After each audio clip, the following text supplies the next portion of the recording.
You wake up in a sleek, minimalist house with silence as your only company. You pet your dog, sip your black coffee, and try to enjoy the calm. But who are you kidding? Your John Wick calm doesn't last. And honestly, being John Wick sucks. Sure, you're a legend. Boogeyman, Baba Yaga, the man people send to kill the boogeyman? You walk into a room and the toughest guys wet themselves. Sounds cool, right? It's not. It's exhausting. Let's start with your morning routine. You can't even grieve in peace. You're mourning your wife, minding your business, and some punk decides to steal your car and kill your dog. That's not just a bad day, that's a revenge story written in pure rage. And just like that, you're pulled back into a world you swore you left behind. Now you're breaking concrete in your basement to dig up your past. Literally. Guns, coins, a suit. The life you buried with your wife comes roaring back with every echo of your sledgehammer. You don't get closure, you get war. You track down the guy who took your car, only to find out he's the son of a mob boss. Great, now you're not just getting payback, you're starting a war. You kill one guy and suddenly everyone wants a piece of you. Your body count climbs faster than your phone's kill tracker, and before long, your name is lighting up every assassin network in the world. You go to the Continental to catch your breath only. It's a hotel run by killers for killers. There are rules, of course. No business on Continental grounds, but people break them. And when someone puts a contract on your head, you become the most hunted man alive. Your face is everywhere. Your bounty climbs to millions. There's no safe place, no allies, just more enemies in sharper suits. You fight through a nightclub full of bodyguards, bathed in neon lights and deafening music.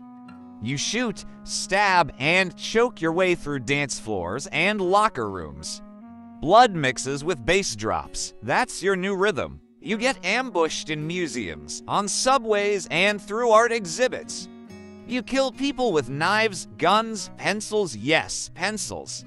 You once killed a man with a horse kick. Another time, you used a library book as a murder weapon. You're basically a one-man IKEA of death. You've fallen off rooftops, been hit by cars, stabbed in alleys, and patched yourself up in dark corners like a stitched-up Frankenstein. You don't heal. You duct tape your wounds and keep moving. Every breath hurts. Every step is a reminder that rest is not in your vocabulary. Then there's Santino D'Antonio, the man who forces you back into the killing game by invoking a blood oath. You fulfill your end, and what does he do? He puts a hit on you to tie up loose ends. Now you're being hunted in Rome, fighting through catacombs and ancient ruins like a one-man gladiator show. You escape with your life only to be excommunicated. The High Table revokes all privileges. You lose protection, resources, and connections. You're on your own. Every contract killer in the world has the green light to end your story. You're dodging bullets in crowded streets, crashing motorcycles into sword fights, and surviving ambushes in bulletproof glass buildings. The worst part, you keep surviving, which means you keep running, fighting, killing. You go to the elder in the desert, chop off a finger to prove loyalty, and what do you get? Another mission, another betrayal, another body. You fight in glass towers against ninja assassins. You get tossed down multiple flights of stairs twice. You take beatings that would kill any other man, then drag yourself to the finish line, only to be shot by someone you thought was your last friend. And even then, you don't die. You fall off a building, smash into fire escapes and concrete, and somehow live. Because death won't give you an exit. You're too valuable, too feared, too legendary. You get picked up by the Bowery King, another survivor with scars and grudges. You team up. You take the fight back to the High Table, but every battle costs you another piece of yourself. You're just a ghost wearing a bulletproof suit, and just when you think you've seen it all, you're flown to Osaka. You fight alongside your old friend Shimazu in the Osaka Continental. arrows, katanas, bulletproof suits. It's a blood-soaked symphony in a Japanese garden.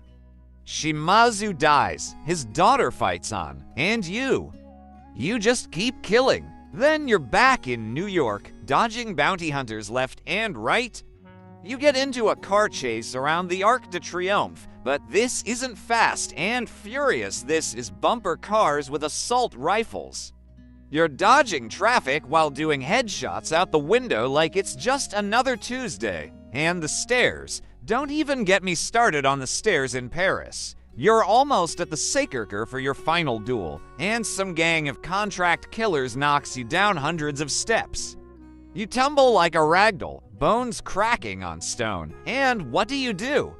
You get up again. You fight your way back up the stairs like it's the final level of hell. You're exhausted, bruised, bleeding, but still standing, because that's what John Wick does.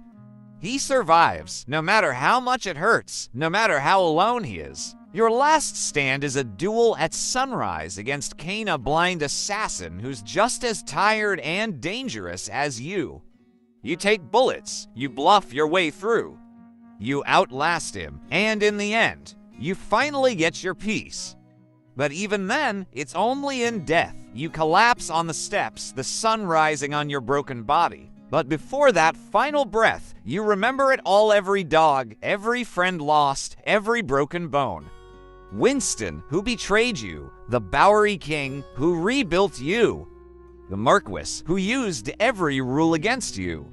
You remember the cost of every choice, every name etched into your scars. You also remember the people you failed: Sophia, who helped you in Casablanca. Her dog took a bullet. Her loyalty cost her everything. And now she's probably on the run too.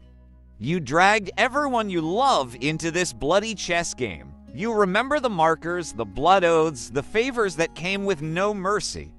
Every coin is a reminder that trust doesn't exist in this world, only survival. And still, they all respected you, not because they loved you, but because they feared what you could do. You became the monster they whispered about, and that kind of respect, it's lonely. Being John Wick means understanding that pain is the language you speak fluently. That violence is your prayer, that the world only lets you live because it's too scared to kill you. Because being John Wick means being haunted, and hardened by a world that doesn't allow rest. No birthdays, no peace, no quiet nights.